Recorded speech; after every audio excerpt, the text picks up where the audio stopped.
Muy buenos días, qué bueno estar en la casa del Señor un día más, poder darle gloria al Señor, sean todos más que bienvenidos. Es una gran bendición poder compartir la palabra de Dios en esta mañana y tener un tiempo de edificación con cada uno de ustedes. Quiero invitarles, amados, a abrir sus Biblias en el libro de Primera de Timoteo, capítulo 4, dos versículos 7 y 8.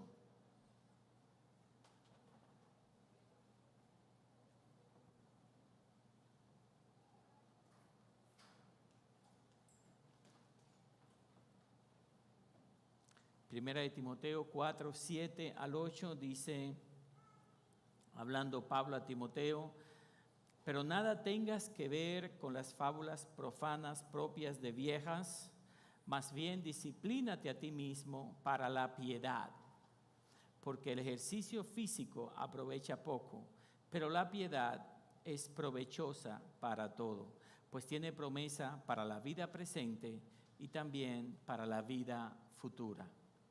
Cuando hablamos acerca de la piedad, diga conmigo piedad, a veces pensamos solamente en el significado que tiene en el Viejo Testamento. Cuando vemos en el Viejo Testamento la palabra piedad, entonces lo vemos desde el punto de vista de la misericordia. Lo vemos desde el punto de vista, por ejemplo, del Salmo 51:1, que dice, ten piedad de mí, oh Dios, conforme a tu misericordia, conforme a la multitud de tus piedades, borra mis rebeliones, lávame más y más de mi maldad y límpiame de mi pecado. Y eso es verdad lo que dice la Biblia con respecto a la piedad, pero cuando entonces vemos el Nuevo Testamento, nos damos cuenta que hay un cambio del término, de lo que se refiere al término piedad. Entonces comienza ya a convertirse en obediencia a los mandatos de la vida, de la Biblia. Comienza la piedad entonces a ser la forma como se expresa la vida del creyente, la vida cristiana. En este contexto entonces habla de una vida. Cuando se habla de una vida piadosa, se habla de una vida conforme a la palabra de Dios. Y el término que se utiliza es el término eusebia, que se refiere a la piedad en forma de poner en acción, de manifestar una vida que corresponda a la doctrina de Cristo. Por eso es importante que entender la piedad desde el término eusebia tiene que ver con practicarla, tiene que ver con aprender a disciplinarnos en todo lo que corresponde la palabra del Señor. Y esto, cuando el apóstol Pablo se lo dice a Timoteo, no es una sugerencia, es un mandato. Él está diciendo, tienes que disciplinarte, tienes que practicar la piedad. Y cuando el apóstol Pablo habla acerca de este mandato, le está diciendo a Timoteo, de todo lo que está ocurriendo, te pido que por favor te centres en manifestar la doctrina de Cristo donde quiera que tú puedas estar. Y esto de manifestar la doctrina de Cristo es la vida de Cristo en nosotros. ¿Cómo nosotros podemos vivir una vida piadosa? A medida que nosotros nos disciplinamos y aprendemos cada día a reflejar a Cristo en todas las cosas que nosotros hacemos. Entonces, por ejemplo, sea que nos ejercitemos en la piedad, sea que nos disciplinemos en la piedad, esto requiere de esfuerzo de voluntad. Esto requiere de trabajo intencional. Hay muchas cosas que tenemos que dejar de lado si queremos ser personas piadosas. Si verdaderamente queremos ser gente que manifiesta a Cristo en su diario vivir, entonces habrán cosas que vamos a tener que dejar de un lado para entonces enfocarnos en cultivar los principios bíblicos en nuestras vidas. Es importante que nosotros como la iglesia de Cristo sepamos que el nosotros cultivar y disciplinarnos tiene que ver con asuntos muy importantes del espíritu. Tú no puedes dejar que después que tú vives tu vida en Cristo, la vida cotidiana que tú tenías antes sea la que te gobierne. Es importante nosotros tomar medidas, es importante poner cosas en su lugar, es importante comenzar a discriminar, a quitar las cosas que no son de Dios para establecer las cosas que son de Dios en nuestra vida. Y esto tiene que ver, el ejercicio tiene que ver como si estuviéramos en una carrera. Y Pablo habla en 1 Corintios 9:24 y dice, ¿no sabías que los que corren en el estadio, todos a la verdad corren, pero uno solo se lleva el premio? Uno solo se lleva el premio. Entonces corran de tal manera que lo puedan obtener. El corredor genuino es el que se ve ganado antes de iniciar la carrera. Pero para esto tiene que prepararse disciplinadamente si lo quiere lograr. Y va a requerir mucho esfuerzo, y va a requerir sacrificio, y nosotros, los que nos llevamos el premio, somos aquellos que estamos dispuestos a dejar muchas cosas a un lado para poder nosotros perseverar en la doctrina del Señor y llevar a cabo su voluntad en nuestra vida. Así es que cultivar la piedad y llegar a ser una persona piadosa no depende solamente de que nosotros le tengamos temor a Dios, de que nosotros vengamos a la casa de Dios. Eso va un poco más para allá. Tiene más que ver con la practicidad de una vida en la cual yo reflejo a Cristo. En la practicidad de una vida donde lo que yo hago glorifica al Señor. Cuando hablamos de ejercitarnos para la piedad, y esta palabra que ha sido utilizada aquí tiene que ver con la palabra gimnasia en el latín. Gimnasia. Entonces, cuando hablamos de practicar la piedad, lo que Pablo está diciendo es, tiene que practicar la gimnasia espiritual. Y esta gimnasia espiritual es la que nos va a ayudar a nosotros a disciplinarnos para que todo el propósito de Dios sea hecho vivo en nosotros. Y esto tiene que ver, la gimnasia espiritual tiene que ver con la lectura de la palabra. Cada creyente es responsable de leer la palabra, de escudriñar la palabra, no solamente de leerla por leerla, sino pedirle al Espíritu Santo que les revele qué tiene que ver esa palabra con su vida en este día. Pero también tiene que ver esta gimnasia con oración. Nuestra vida de oración es determinante si queremos vivir en comunión. No hay comunión sin oración. Si queremos vivir en comunión con Dios, tenemos que permitir que el Espíritu Santo cree en nosotros ese sentir de mantenernos aferrados en oración a la palabra de Dios y a su voluntad. Pero también esto tiene que ver con adoración. La gimnasia espiritual tiene que ver con cómo expresamos nuestra vida desde la plataforma de la adoración.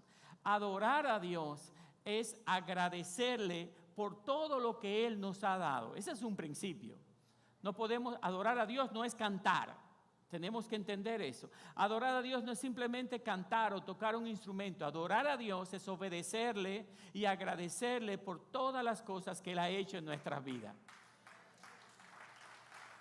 Y yo sé que aquí tenemos mucho que agradecerle.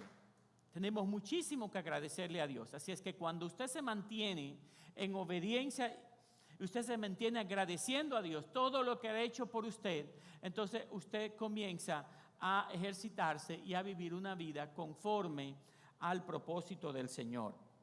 Entonces, ¿qué es lo que Pablo le dice a Timoteo? Tienes que entrar tienes que disciplinarte en esta gimnasia espiritual.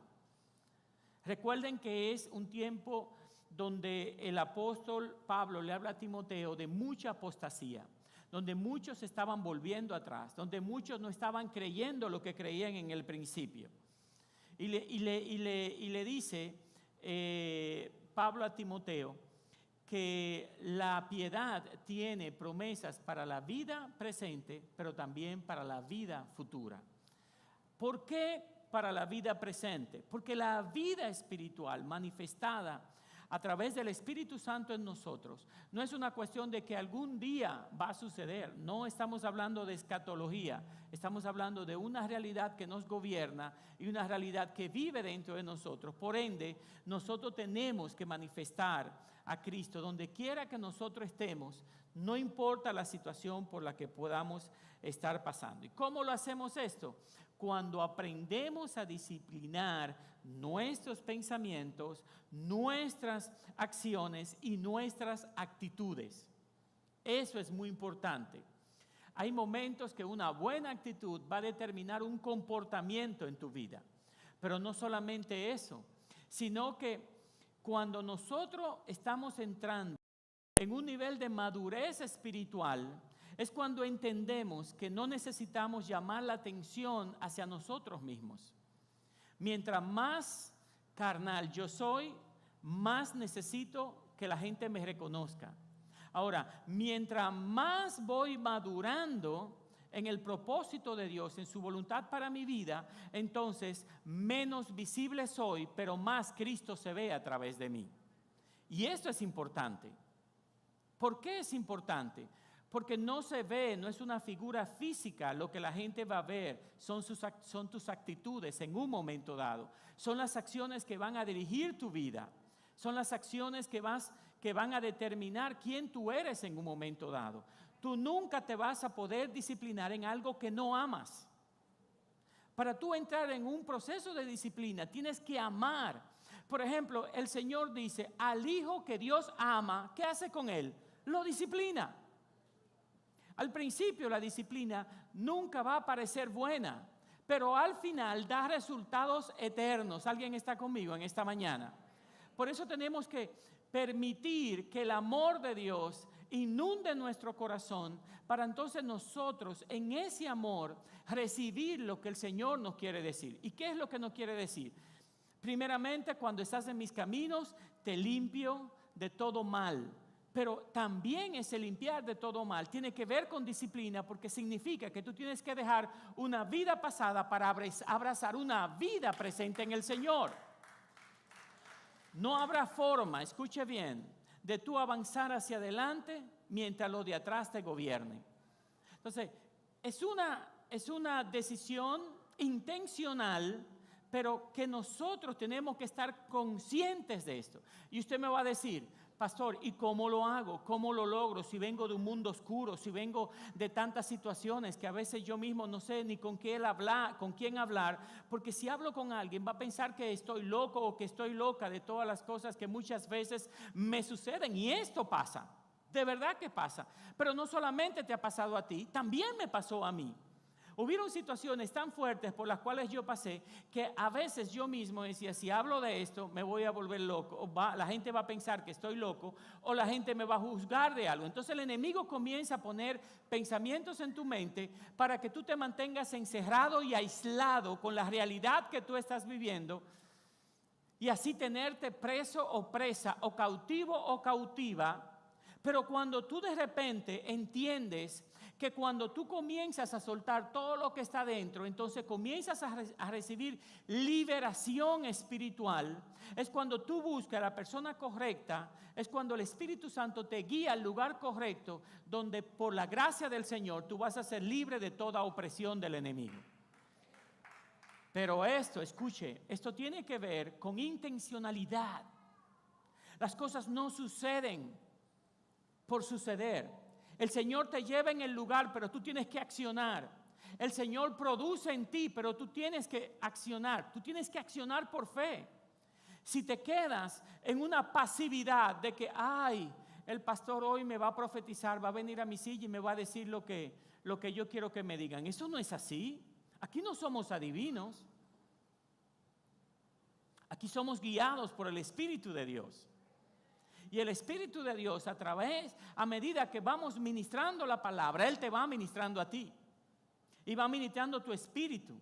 Por eso cuando de repente nosotros nos desenfocamos de que quien está hablando a través del predicador es el Espíritu Santo, entonces comenzamos a encantarnos. Es como un encanto. Es como se crea como un vínculo con la persona y no con la voz de Dios que está fluyendo a través de la persona. Si es que algo importante sobre la madurez espiritual es que los maduros escuchan la voz dentro de la voz. ¿Y cuál es la voz? La voz de Dios.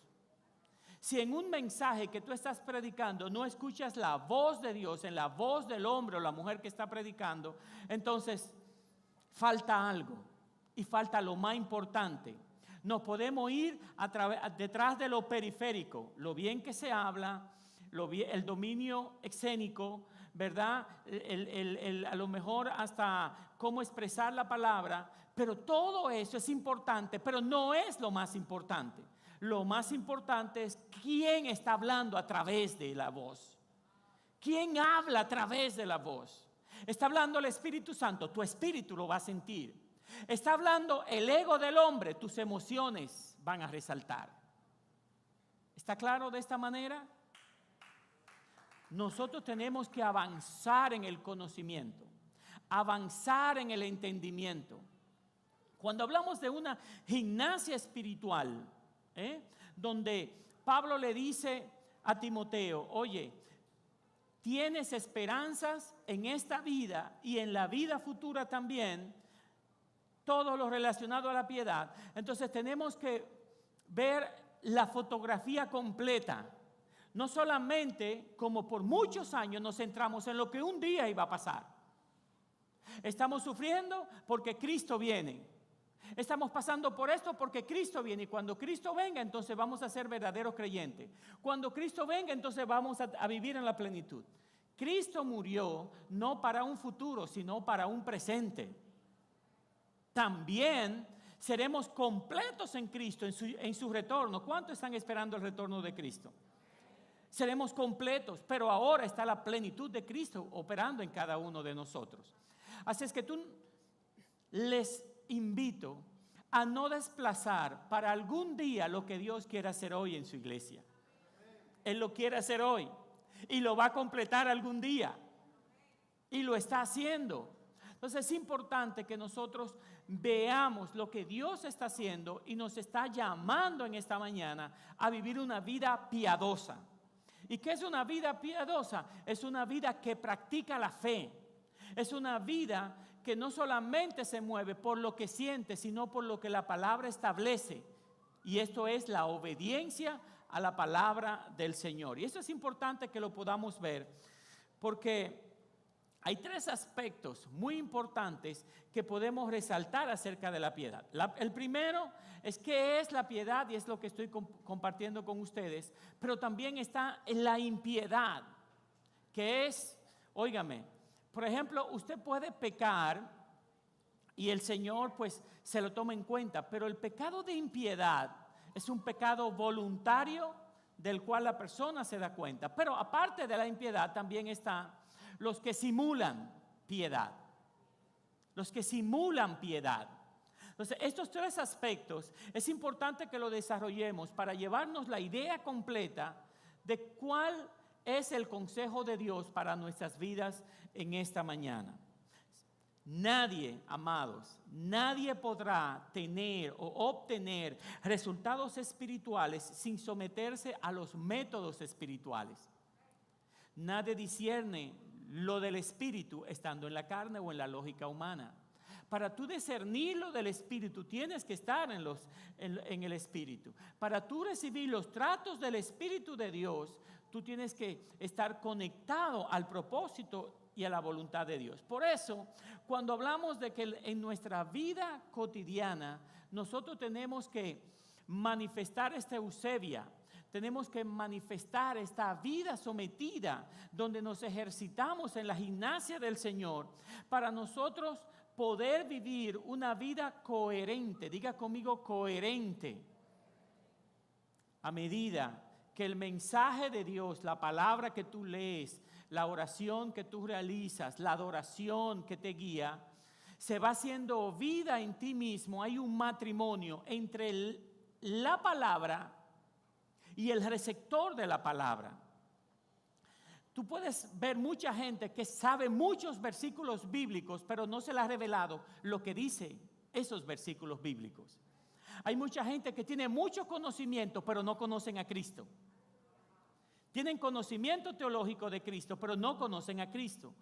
Y nadie, óigame bien, nadie puede ser un creyente genuino si no ha tenido un encuentro genuino con el Señor. No se puede.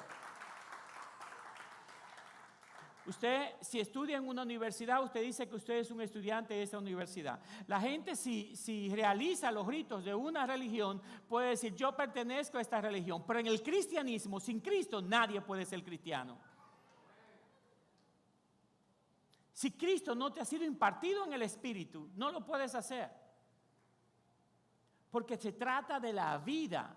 No se trata de situaciones eventuales o periféricas o cosas que nosotros hacemos, lo que nos hace ser creyentes. Es lo que vive dentro de nosotros, lo que nos hace hacer lo que nosotros hacemos y vivir como nosotros vivimos. Así es que todo lo que está ligado al Espíritu, ¿verdad?, está estrechamente conformado conforme a su palabra con respecto a todo lo que pensamos, a todo lo que hacemos, a todo lo que realizamos, a todo lo que decimos o a todo lo que callamos. Todo esto es primero discernido en función del entendimiento que tenemos de la palabra de Dios. Y estos parámetros y principios bíblicos son los que deben guiar la vida del creyente. No cómo yo me siento, no cuál es mi situación en el momento, no, sino entender que vivimos por propósito. Diga conmigo, yo vivo por propósito.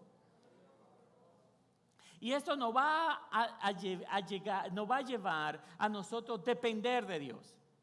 Y una dependencia de Dios significa que no importa por lo que estemos atravesando, tenemos que confiar que Dios está en control. Hasta que no llegamos a un momento de dependencia, no llegamos al reposo del Señor. Porque usted ve gente que está angustiada, que no puede, ¿verdad?, estar en paz, aún sirviendo a Cristo, porque su nivel de dependencia no ha llegado a entender que si algo sucede en su vida es porque Dios lo permite. Y si Dios lo permite, aunque en el momento aparezca mal, va a obrar para bien. Y este obrar para bien muchas veces tiene que ver con que en el momento no vamos a entender. En el momento nos vamos a sentir impotentes. Y lo primero que vamos a pensar, ¿cómo Dios permite que le pasen cosas malas a gente buena? Pero en medio de las cosas malas es que gente va a ver la gloria de Dios como nunca antes la ha visto. Va a haber respuesta divina como nunca antes la ha visto. En momentos cuando tú crees que todas las puertas se cierran aquí en la tierra, es cuando las del cielo se están abriendo para ti. Es cuando las cosas comienzan a tener sentido. Pero en el momento sentimos impotencia, sentimos frustración. Pero a medida que vamos caminando nos damos cuenta, wow, el Señor me quitó a fulano, era el hombre que yo quería. Pero hoy me doy cuenta que fue lo peor que me pasó. ¿Estamos aquí todavía? El Señor me quitó una amistad con fulana o con fulano y de repente me doy cuenta lo dañina que era esa amistad. Pero en el momento yo me sentía traicionado. ¿Y cómo va a ser que me hizo eso? Pero yo no me lo merezco. Yo le he dedicado toda mi vida. Yo he sido tan bueno con él o con ella. ¿Y por qué me traicionó? Dios permitió que te traicionara para liberarte de eso. Para liberarte de esas situaciones que muchas veces tú en ignorancia le dedicas tu vida a alguien que nunca verdaderamente te apreció. Y esto no tiene que ver con dar lo mejor de nosotros, con hablar, orar por nuestros enemigos, por bendecir, hasta por nosotros dar dádivas a aquellos que de alguna manera se burlan de nosotros. Eso no es nada, tú lo haces, pero tú quieres estar conscientes de quién está a tu alrededor, quién está contigo. ¿Lo puso el Señor o simplemente es un apego emocional que tú tienes con esa persona?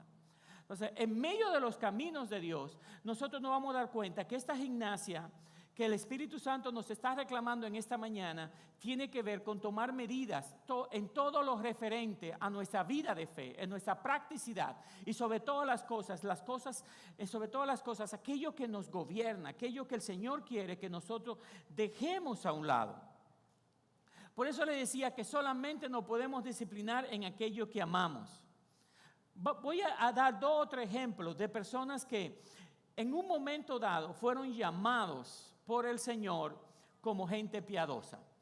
Para poner un ejemplo, Lucas 2:25 dice que en Jerusalén había un hombre que se llamaba Simeón, y este hombre era justo y piadoso. Pero también en Hechos 10:1-2 dice que en Cesarea había un hombre llamado Cornelio, centurión de la cohorte llamada la italiana, que era piadoso y temeroso de Dios. Ustedes ya están viendo qué significa que la Biblia llame a alguien una persona piadosa. Pero también en Hechos 22:12 dice que había un hombre llamado Ananías, hombre piadoso según las normas de la ley. Pero también cuando vamos a Proverbios 12:4 dice que la mujer virtuosa es corona de su marido. Si vemos solamente lo que nosotros podemos llamar un hombre, una persona piadosa, como alguien que solo tiene misericordia de alguien, entonces no está mal, porque también nosotros tenemos misericordia, amamos y no castigamos, y Dios lo hace con nosotros. Pero tenemos que ver esta palabra más a la profundidad de lo que el Señor quiere traer a nuestras vidas en esta mañana. Entendiendo que todo lo que nosotros hemos recibido proviene de la vida de Cristo, proviene de Dios. Entonces es prioritario no solo conocerlo a Él, sino que Él viva en nosotros. ¿Cómo lo podemos lograr? ¿Cómo podemos vivir una vida en la cual el Señor se ha manifestado a través de nosotros? ¡Qué bello sería! ¡Qué hermoso! Segunda de Pedro 1:3 dice, como todas las cosas que pertenecen a la vida y a la piedad, nos han sido dadas por su divino poder mediante el conocimiento de aquel que nos llamó por su gloria y excelencia. Escuche bien, todas las cosas que pertenecen a la vida y a la piedad nos han sido dadas por su divino poder. Ser una persona piadoso va más para allá de nosotros simplemente ayudar a alguien o perdonar una deuda. Tiene que ver con la expresión de la vida de Cristo en nosotros. Tiene que ver con lo que nosotros representamos como iglesia aquí en la tierra. Cristo a todos nosotros nos ha regalado recursos espirituales para vivir a plenitud aquello que Él ha establecido en nuestro espíritu conforme a su naturaleza. Entendiendo esto, entonces sabemos que la impiedad está estrechamente relacionada con todo lo que nosotros somos. Ahora, cuando entendemos del otro lado y vemos la impiedad, entonces es completamente lo opuesto. La impiedad, entonces, está relacionada con la maldad, con el pecado, con la perversidad. Y en Tito 2, capítulo 11 dice, porque la gracia de Dios se ha manifestado para salvación a todos los hombres, enseñándonos que, renunciando a la impiedad, diga conmigo, renunciando a la impiedad, dice, y a los deseos mundanos, vivamos en este siglo sobria, justa y piadosamente. Si nosotros hemos sido llamados por el Espíritu Santo a vivir una vida nueva, entonces la impiedad no debe de gobernar nuestra vida. ¿De dónde entonces surge la impiedad? De la soberbia, del orgullo. ¿De dónde surge la impiedad? La impiedad se revela en contra de la sujeción al Señor. La impiedad tiene que ver con estar conscientes, o sea, oponerme a Dios conscientemente.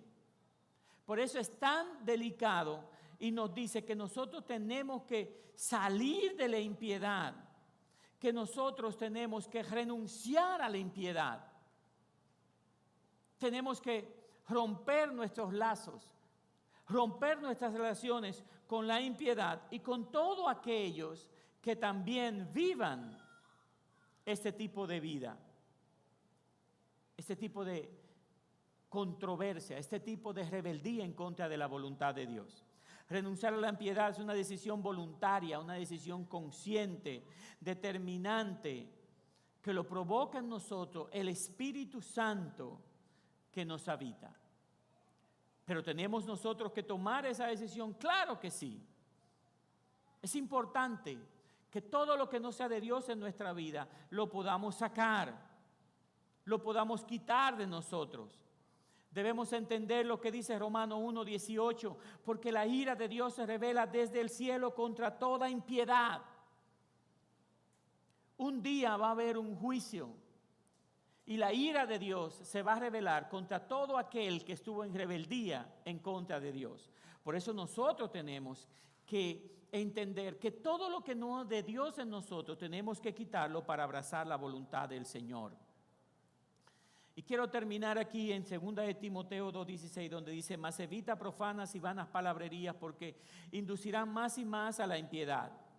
Y su palabra carcomerá como gangrena, de los cuales son 2 hombres, uno llamado Himeneo y Fileto, que se desviaron de la verdad, diciendo que la resurrección ya se efectuó, y trastornan la fe de algunos.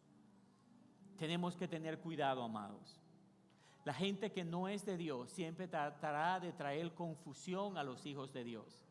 Permitamos que el Espíritu Santo en este tiempo traiga luz a nuestro entendimiento y nosotros podamos vivir conforme al propósito y a la voluntad de Dios en cada uno de nuestras vidas. Porque la verdad es que el Señor está muy atento a su pueblo. ¿Cuántos dicen amén? El Señor está muy atento a su pueblo. Segunda de Timoteo 3:1-5 dice: también debes saber esto, que en los postreros días vendrán tiempos peligrosos, porque habrán hombres amadores de sí mismos. Oiga, ¿qué tipo de hombres? Hombres amadores de sí mismos, avaros, vanagloriosos, soberbios, blasfemos, desobedientes a los padres, ingratos, impíos, sin afecto natural, implacables, calumniadores, intemperantes, crueles, aborrecedores de lo bueno, traidores, impetuosos, infautuados, amadores de los deleites más que de Dios. ¿Quiénes son esta gente? Dice la Biblia: ellos van a tener apariencia de piedad, pero negarán la eficacia de ella. Hay mucha gente, amados, que aparenta ser buen creyente, que aparenta ser buen hijo de Dios. Sin embargo, no hay coherencia con su vida. Porque lo que dicen con su boca no lo pueden soportar con sus hechos. Sé que el Espíritu Santo va a traer luz a nuestras vidas. Vamos a desechar la apariencia y vamos a la esencia, vamos a la realidad. ¿Qué es lo que Dios está pidiendo de sus hijos en esta estación, en este tiempo? Que seamos genuinos. Nosotros no tenemos que andar demostrándole a la gente si somos evangélicos o no. Primero es un compromiso con Dios. Después es un compromiso con nosotros mismos. Y después, al final, en la manifestación de una vida de fe, ellos se van a dar cuenta de lo que nosotros somos. En lo que nosotros vivimos, en la realidad que nos gobierna, hasta en cómo expresamos la fe, hasta en cómo Dios nos puede usar para hacer un milagro. ¿Soy yo el que hago los milagros o es el Señor que nos usa para hacer milagros? Él quiere hacer milagros, pero en esta estación Él está buscando personas que desaparezcan ellos para que Cristo sea visto. Para que la gente entienda que no se trata de nosotros lo que hacemos la cosa en la carne, sino del Espíritu que nos guía y nos guarda. El Señor está levantando profetas en este tiempo para revelar su propósito y su voluntad a la humanidad. Y esos profetas están en la iglesia del Señor. Estamos aquí. ¿Cuántos están listos para hablar lo que Dios pone en su corazón? ¿Cuántos están listos para ministrar aquello que el Espíritu Santo quiere ministrar al pueblo? ¿Cuántos están listos para ser usados por Dios? ¿Cuántos están listos para disciplinarse, entrar en una gimnasia donde mi diario vivir sea leer la palabra, orar, adorar al Señor, manifestar su gracia con actitudes correctas, con actitudes donde todo el que está a mi alrededor pueda ver a Cristo alrededor de mí, pueda ver a Cristo en mí manifestado? Por favor, póngase sobre sus pies en esta mañana. Quiero dar la gracia por todos los que están en YouTube. Una bendición compartir con ellos cada palabra, cada mensaje. Levante sus manos en esta mañana. Padre, gracias por tus hijos y por tus hijas. Yo bendigo.